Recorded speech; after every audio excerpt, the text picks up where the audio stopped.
I'm Charlie Bright of Gold Derby, and today I am speaking with Matthew Hamachek, the director of the documentary series The Dynasty, the New England Patriots, that's currently available to stream on Apple TV Plus.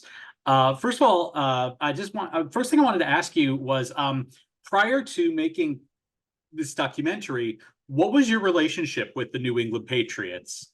Well, first off, thanks so much for having me on.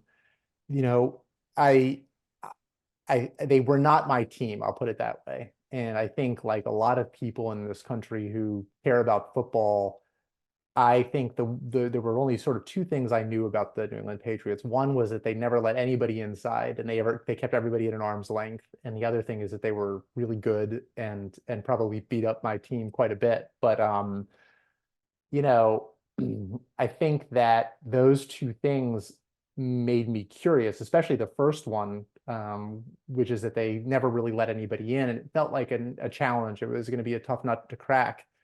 And I knew that as a non-fan of the team, if somebody was going to make a 10-part series about this, Tom Brady had already had his 10-part series, which was really the sort of the Patriots through his lens, and Bill Belichick had had a book, The Education of a Coach, written about him, and that he had authorized. And so that was really the Patriots story through Bill Belichick's eyes.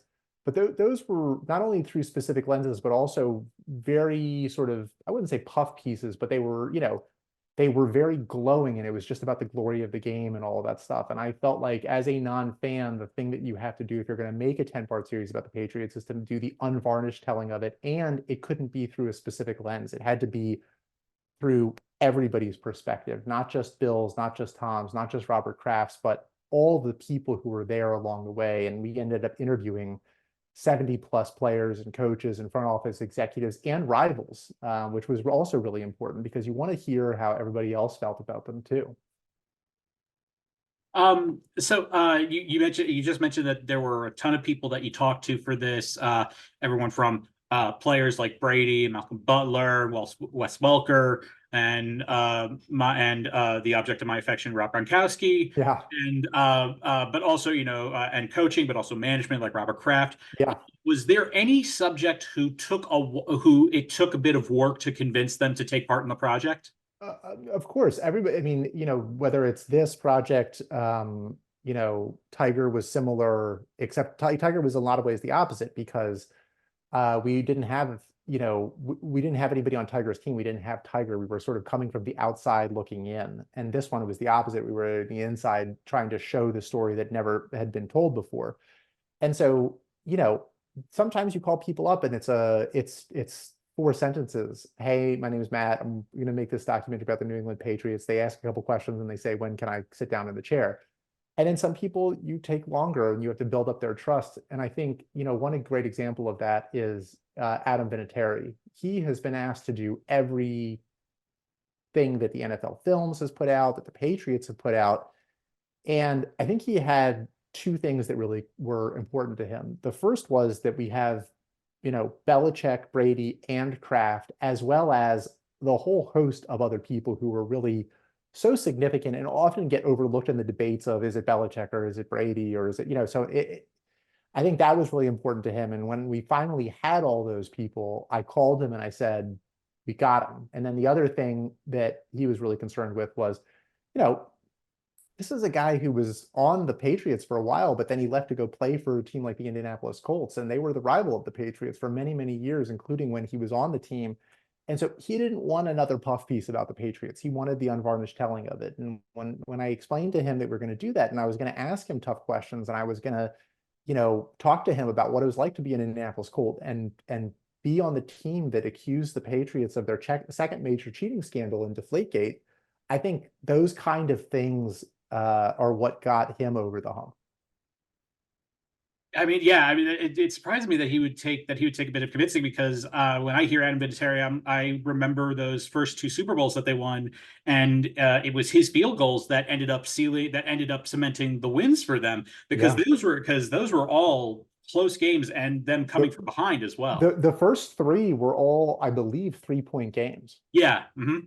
So yeah, they were all close, and obviously he was incredibly, incredibly important to those teams. But like I said, the thing that really kept coming out from him was, do we have everybody, and is this going to be the real telling of the story and not just the glory of the game and, another puff piece? Um, what's interesting is what's interesting about the documentary is that there's also times when you can tell there's a question that you're really interested in, but sometimes you just couldn't get an answer from specific people. And I'm curious as to, was there one question above all the other ones that you were hoping to get an answer to from someone, but that you ended up coming up empty on? I don't not there's not one that I can in particular that I can think of, because what I my sort of there was a light bulb moment for me where I was talking to Ernie Adams, who's the director of football research, and he said to me in our first interview, out of the 15 hours that we talked to him with, he said, everybody wants to get to the Super Bowl every year, but not everybody is willing to do what it takes to get there, I right? remember that quote. Yeah. Yeah. And so when he said that, this was very early on, and it made me realize that that was the real question that this entire series was going to be trying to get to, was what does it take to get there, right? And in the first 3 episodes, really in the first 5 in a lot of ways, minus a little bit about Spygate, it's really about Bill Belichick as this sort of making coaching decision after coaching decision and proving himself to be one of the greatest coaches, if not the greatest coach in NFL history. Whether it's like overlooking Drew Bledsoe and seeing something in Tom that nobody else saw, or what he did when Tom went out that season, and he worked with Matt Castle and they went 11-4, or whatever it was. And then things become more complicated, because the question of what does it take to get there in the story of the New England Patriots isn't just this simple story, and it becomes complicated and nuanced, and that's the kind of story that I think we all love to watch. And it was interesting to see these guys really, tell us all of these stories about the New England Patriots that we'd never really heard before. Yeah, you're talking about Bill Belichick, and I had forgotten what his press conferences were like, which I can only imagine must have been immensely infuriating for the people, for the reporters in the press room. And I was curious, were you at all like nervous or apprehensive about about the way that he answers questions, just in a very matter of fact way, in a way that doesn't really that doesn't really say anything? Well, I think what I had learned over time, you have to keep in mind, I had talked to Bill for probably close to 8 hours before we actually sat down for our interview. So I knew 2 things. One was that from talking to all the people in the building that had been around him for a very long time, that when you found subjects that he wanted to talk about, he would talk and he would give great stories. And you see that when you watch the story of Lawyer Malloy and his hotel room at the first Super Bowl that they won. And you see that when he's talking about Randy Moss or about football things in general. Like he will talk about that quite a bit. But I also knew that there were going to be subjects that I had to ask him about and that he probably wouldn't want to answer, things like the Malcolm Butler Super Bowl benching and about Spygate and things like that. But I had to ask them, and I did. One of the things that I talked to the editors about, and we sort of collaborated on this idea, was that we didn't want the audience to ever think that there was more on the cutting room floor to the answers that Bill was giving on some of those tougher questions. So some of the times you see the camera sort of hanging on him in silence after he gives one of those answers where he just says, I'm not going to talk about that, or I don't want to keep going. And the purpose in that was really to make sure that the audience understood this is what he said and there wasn't anything else. And, um, you know, I think I constantly tried to obviously draw him out in the way that I would get other people to talk about everything. But I also knew that there were so many things. I only had 3.5 hours with him, basically.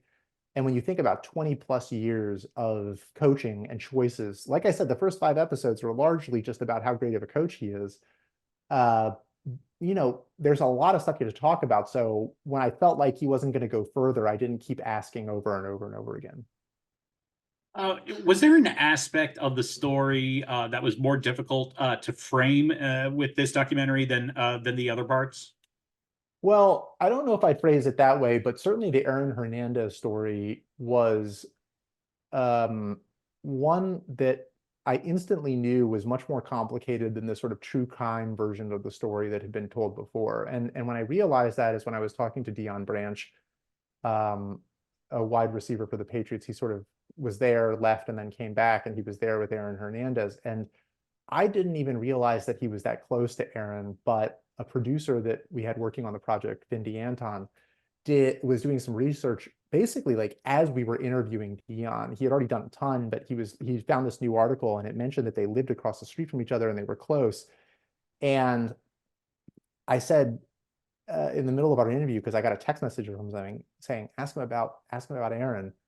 I said, Dion, tell me about Aaron. And what you see at the beginning of episode 6 with Dion sitting there and just contemplating it and thinking about it is a raw sort of run of his response to my question. And he responds by saying we called him Chico because they didn't call him Aaron. And so um, I think when he gave that answer, it was a realization that yes, there was a great tragedy here, but that there was also, they cared deeply about this guy and that this story was really complicated for them. And I think my entire philosophy in this story, because we had the people that were in the rooms that saw everything unfold, was ask the questions and get out of the way, right?